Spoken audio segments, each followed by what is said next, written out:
Hi, and welcome to the Backlot. I'm Dylan Cardoni, and I am going to be your host as we celebrate the most popular and classic films ever made. We are going to be showing some great and magnificent movies from the past, as well as in recent years from some of Hollywood's most watchable stars.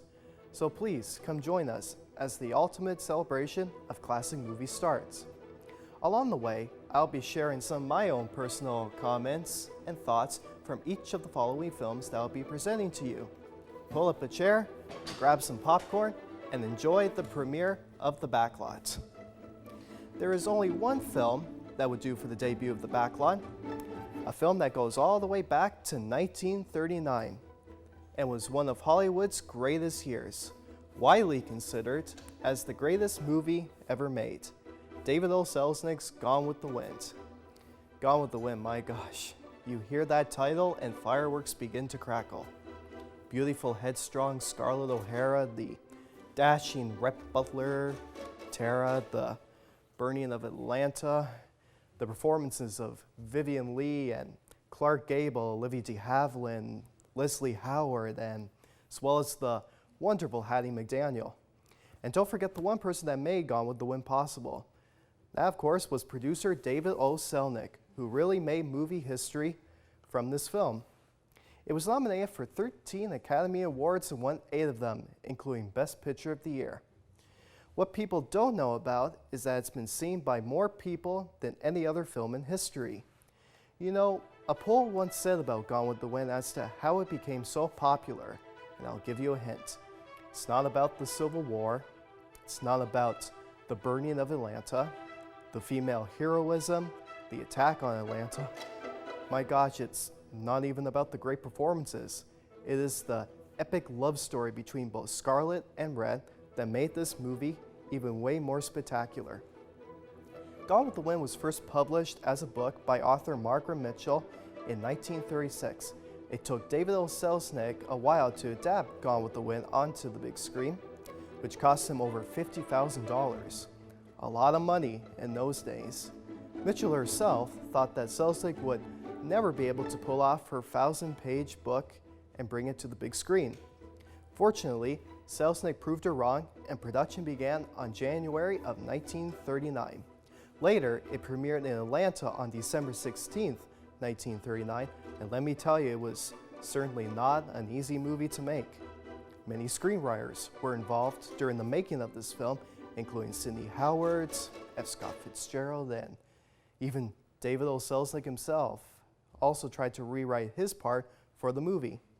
George Cukor came on board to direct the film, but due to a huge feud that he made with Clark Gable, he was immediately fired after 3 weeks of shooting and was replaced by Victor Fleming. And he too had also suffered a nervous breakdown, and then Sam Wood took over his duties to finish the film. After months of hard work putting the film together, and it worked beautifully. It was pretty much Selznick's baby and one of his most crowning achievements. David O. Selznick had made many other films right after the success of Gone with the Wind, which includes Rebecca, Spellbound, and The Third Man, but you can't top Gone with the Wind as the most treasured film of all time. Here it is, a clip exactly it was shown in 1939 with a complete overture, intermission, and original exit music, just like when it was first shown, when it was first released. I am very proud to present to you the one and only Gone with the Wind. Gone with the Wind has captured the imagination and acclaim of the entire world. The screen has never known a love story to compare with this, when Rhett Butler meets Scarlett O'Hara.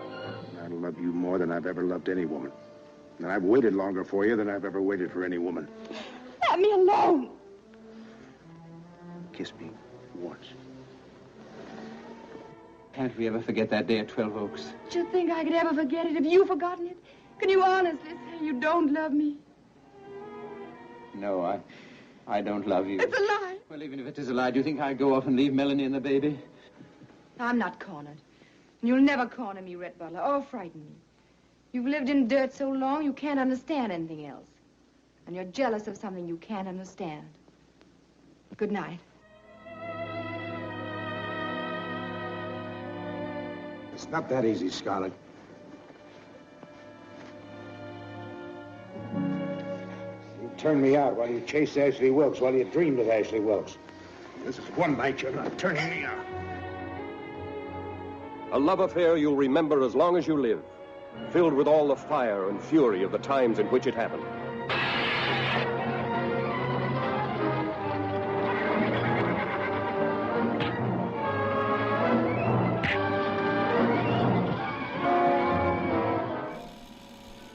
What surprises me a lot about Gone with the Wind is that it's still powerful as it was 80 years ago when it was made. Only Leslie Howard, who plays Ashley Wilkes, was unaware of how famous the film eventually became. He died in a 1943 plane accident while Gone with the Wind was still showing its roadshow engagements.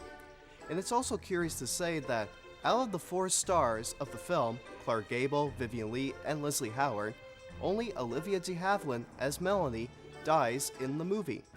Yet today, she's only one of the 4 stars that is still with us. Olivia de Havilland is now 103 years old and is currently living in Paris, France, enjoying her retirement. But she still gets a humongous amount of fan mail about Melanie Hamilton and about Gone with the Wind. In part 2 of my documentary series Beyond the Years, I talked with actor and comedian Patrick McKenna about how Gone with the Wind had changed the art of cinema from that point forward. McKenna said Gone with the Wind was a very influential film, that 1939 was a very weird year for Hollywood, only because we were at the outbreak of war, and that there has been a lot going on. So suddenly you have Gone with the Wind and a war breaking out, making people choose sides. Picky against family, since there was a lot of people coming over to North America from Europe. Well said. And to me personally, it also changed the way on what people are like today, including the economy. It was also featured on AFI's list as one of the greatest movies ever made, placing at number 4, right behind such great titles such as The Godfather, Casablanca, and Citizen Kane. It most certainly is one of the most treasured films of all time. Unlike Gone with the Wind, we have a film that is considered the greatest movie musical ever made. Do you know what it is? Well, we will have the answer for you in the next segment, so stick around. Next, we transition from the greatest movie ever made to the greatest musical ever made. Gene Kelly and Stanley Donen Singing in the Rain. For those of you who are not familiar with this film, it's the story about a silent film star named Don Lockwood, who is not only a great actor, but is also a fabulous singer and an extraordinary tap dancer. After Monumental Pictures have discovered him through a film as a stuntman, he has signed with them to star as a leading man with their most popular, snobbiest movie star ever, Lena Lamont. At the premiere of their latest film, The Royal Rascal, Lena is so convinced that Don is falling in love with her, but he actually has feelings for the singer Kathy Selden. At this point, the group finds out that the film industry is changing over to talking pictures and have decided to turn their new film, The Dueling Cavalier, into a musical called The Dancing Cavalier. This is sort of a backtrack for Arthur Freed, who had produced the film at the time. He wanted to make a certain type of movie musical that could be a little bit more different from other films that the studio of MGM were making. He sought out screenwriters Betty Comden and Adolph Green to write the screenplay for Singin' in the Rain. At first, however, they had no sudden interest to make the movie, only because their agent at the time was very reluctant that they would work for the studio unless the score was by Irving Berlin, Cole Porter, or Roger and Hammerstein. However, though, that has all been changed, and from that point forward, their new agent had gave them a more suitable contract than the last one. Originally, they wanted to make a Western-type musical about a singing cowboy in a traditional Hollywood style, with Howard Keel in the role. However, that also has been completely changed, and they decided to go for a swashbuckling romantic hero with a vaudeville background who survives the transition by falling back on his abilities as a song and dance man, a story in which Gene Kelly was well suited for. Now, Kelly was close to backing out of the production due to other commitments for another musical, An American in Paris, which was the first movie musical to win Best Picture in 1951. But since both Kelly and Donen are old friends, Kelly came on board to co-direct and star in the movie. This is also the first big break for singer and actress Debbie Reynolds, who plays Kathy Selden. She never knew how to dance for a feature length. She was more of a singer and a gymnastics than a professional dancer. Kelly eventually insulted her because of her lack of dancing, and that caused her to cry since her character was meant to be a talented dancer. But all that has changed when Fred Astaire came on board to help Reynolds prepare for her role in the movie, and he gave her some tips on what to do while becoming a professional dancer. Well, that certainly did pay off. Let's get to it. Here it is, with a great cast includes Gene Kelly, Donald O'Connor, Debbie Reynolds, Miller Mitchell, as well as cameo appearances from Sid Charlize, Douglas Fowley, Rita Moreno, and Jean Hagen, who was nominated for an Academy Award for her performance as Lena Lamont. From 1952, produced by Arthur Freed and directed by Stanley Donen, Singin in the Rain.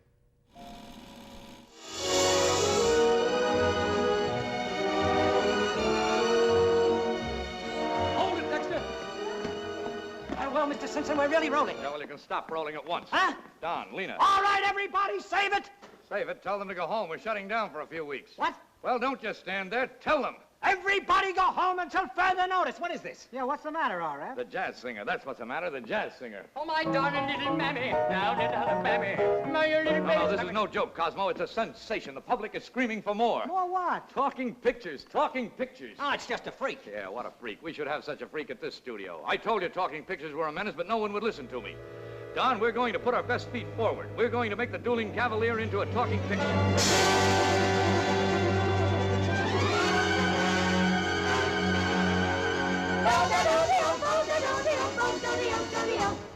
Beautiful girl, you're a lovely picture. You were meant for me. All I do is dream of you the whole night through.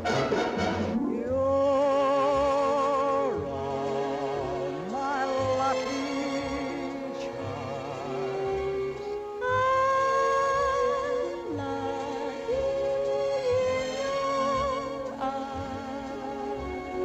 Fit as a fiddle, ready for love. I can jump over the moon up above. Fit as a fiddle and ready for love. I'm singing in the rain, just singing in the rain. Make 'em laugh, make 'em laugh, make 'em laugh. Good morning. Good morning. We've talked the whole night through. Good morning. Good morning to you.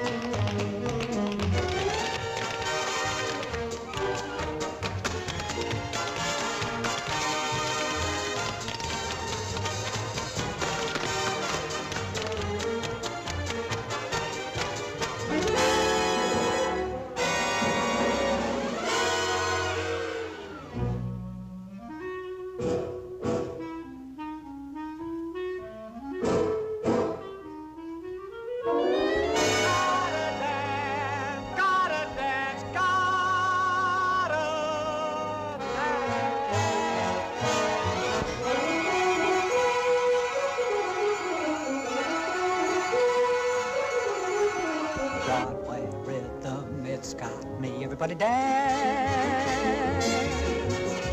Broadway rhythm, it's got me. Everybody dance.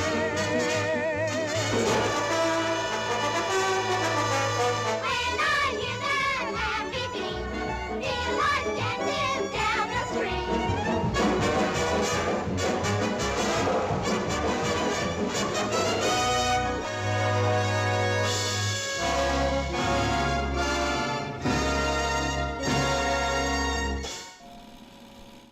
The famous umbrella dance, where Gene Kelly plays the title song and dances on the street with an umbrella, took Kelly almost a day to film that entire sequence. Thanks to the effects of movie magic, there were about several cameras at different locations to make that sequence done in one take. It was no surprise that Kelly was able to pull it off. He was sick with a 103-degree fever at the time when that scene was being done, and he had to finish it off since he was co-director for the film. There was one myth during the famous umbrella dance sequence, that the rain was mixed with milk in order for the drops to show up better on camera. But the desired visual effects was produced alphabet with difficulty through backlighting. Another scene that was very difficult to shoot was the sequence where all three actors were singing and dancing to the song Good Morning, which had taken over an entire day to shoot. After so many takes and rehearsals, Reynolds had mentioned in an interview that it was a very tough shoot to do, that her feet caused her to bleed rapidly.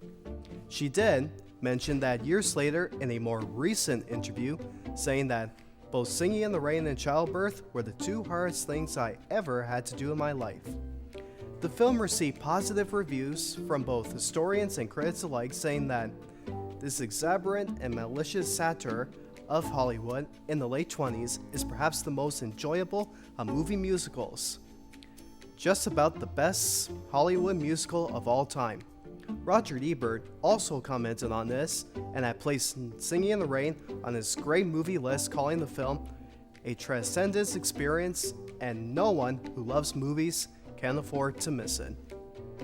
We have another movie for the debut of the Backlot, but this time it's considered to be one of the best screwball comedies of 1934, winning a total of 5 Academy Awards including Best Picture, a film that stars Clark Gable and Colette Colbert, and directed by Frank Capra. It Happened One Night. In 1933, Frank Capra had just made a brand new script based on a short story by Samuel Hopkins Adams entitled Night Bus. But as the script went into production, there was very little interest from Hollywood filmmakers that wanted to make the film based on that short story. From Columbia Pictures in 1934, it's Frank Capra's It Happened One Night. The story is about a spoiled heiress who runs away from her wealthy father while being on the run. She accidentally meets a handsome reporter who is desperate for a great scoop. As famous Hollywood stars had immediately turned down the roles of the main characters, both Gable and Colbert had no sudden interest in starring in this movie. When they accepted the roles, they were completely dissatisfied with the quality of the script and had nothing but to get this done out of the way. Colbert had worked with Capra before when they were both starring in a silent film entitled For the Love of Mike, which became a huge sleeper at the box office and pretty much almost ruined Colbert's career, and had vowed to never work with him again. However, the reason why she signed on in the first place was because Capra was going to double her salary to $50,000, and that she would finish the film in 4 weeks' time. As the movie made its criteria of smaller cities across America and Canada, it quickly picked up a lot of steam. As more people saw it, they told their friends about it, and soon everybody wanted to see it. One thing that audiences were clearly talking about is that famous scene where Gable undresses, and he was having trouble removing his undershirt and keeping the dialogue going. So Capra told him to go without it, and that is pretty much how the advent of pornography for women came into effect. Or, as Atul Rao would put it, the ninth husband's development. Okay, maybe not that cruel, but hey, it's a joke. Gable pretty much showed us on how the way American and Canadian men dressed, particularly from that time period.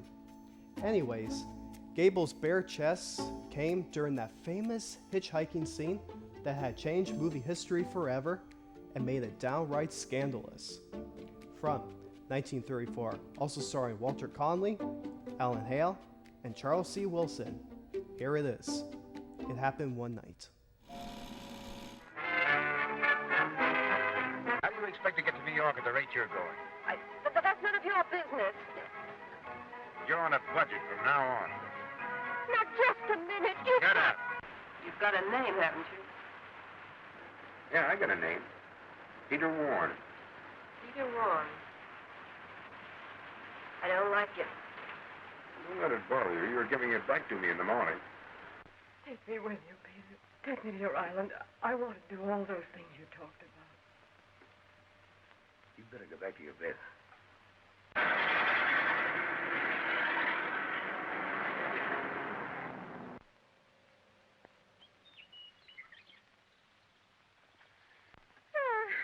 you mind if I try?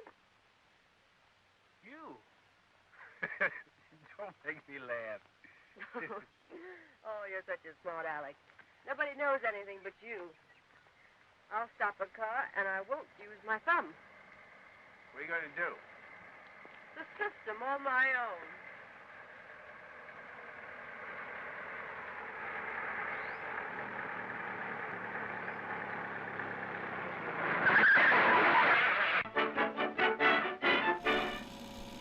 It Happened One Night was the first ever comedy to win the Big Five at the Academy Awards. Best Adapted Screenplay by Robert Riskin, Best Actor for Gable's role as Peter Warren, Best Actress for Colbert, Best Director for Capra, making it his first Oscar out of the 6 films that he won, and the accompanying Best Picture prize of the year. After her Academy Award nomination, Colbert decided not to attend the presentation, feeling confident that she would not win the award, and instead planned to take a cross-country railroad trip. After when she was named the winner, studio chief Harry Cohen sent someone to drag her off the train which had not yet left the station and take her to the ceremony. Colbert arrived wearing a 2-piece traveling suit which she had the Paramount Studios costume designer Travis Benton make for her trip. When she accepted the award, she changed her tune about Frank Capra and the success of the film.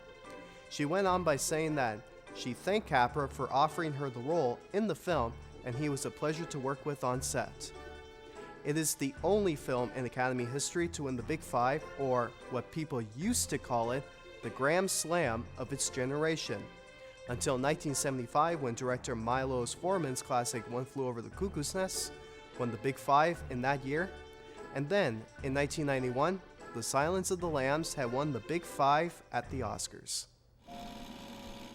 Hey everyone, thank you so much for joining me on our debut of The Backlot. I'm Dylan Cardoni.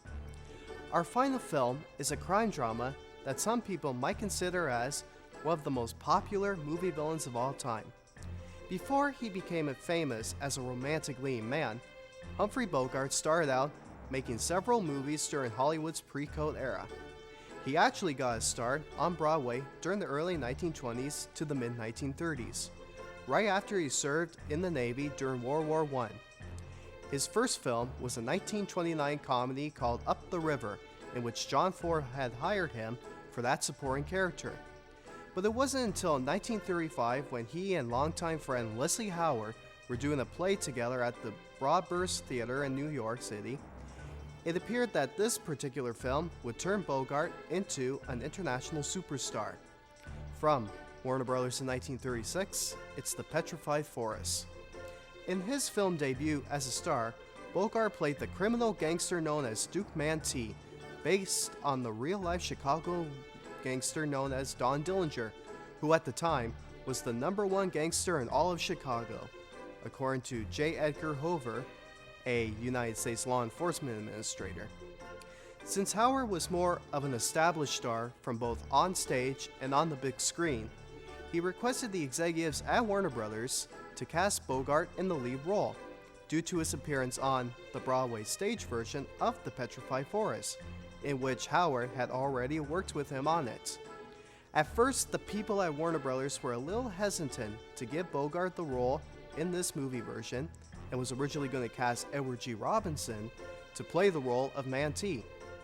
Since Robinson was more of a bankable star than Bogart, throughout his career playing tough guys and gangsters, Howard made a vow saying that if Bogart doesn't star with him in this movie version of The Petrified Forest, that he himself won't appear in the movie at all.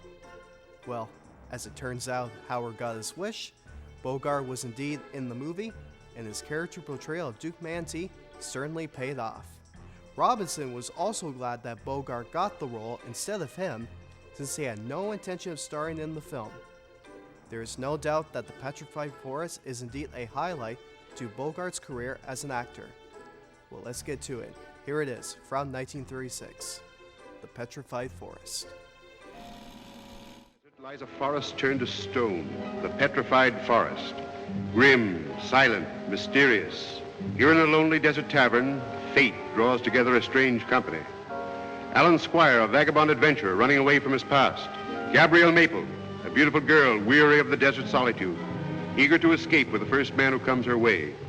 Bowles Hammond, an ex-football hero down on his luck. Paul Chisholm, multimillionaire banker vacationing with his disillusioned young wife, Dorothy. Gramp Maple, a sly old reprobate. And Duke Mantee, vicious leader of a notorious band of gunmen, hiding out after a gang massacre.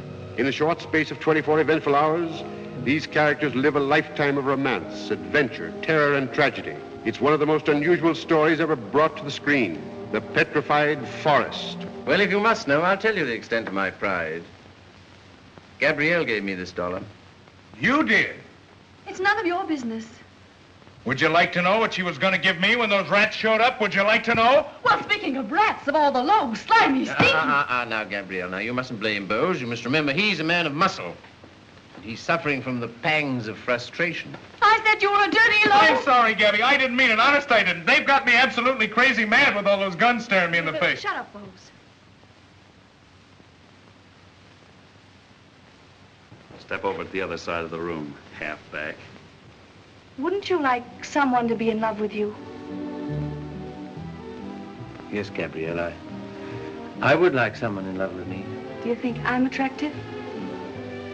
There are better words than that for what you are.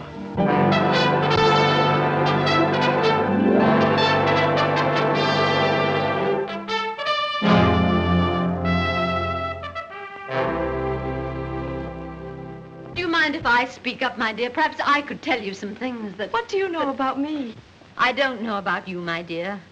But I do know what it means to repress yourself and starve yourself. What were you saying? I'm telling you for your own good, Mantee. They know where you're heading. They picked up your trail.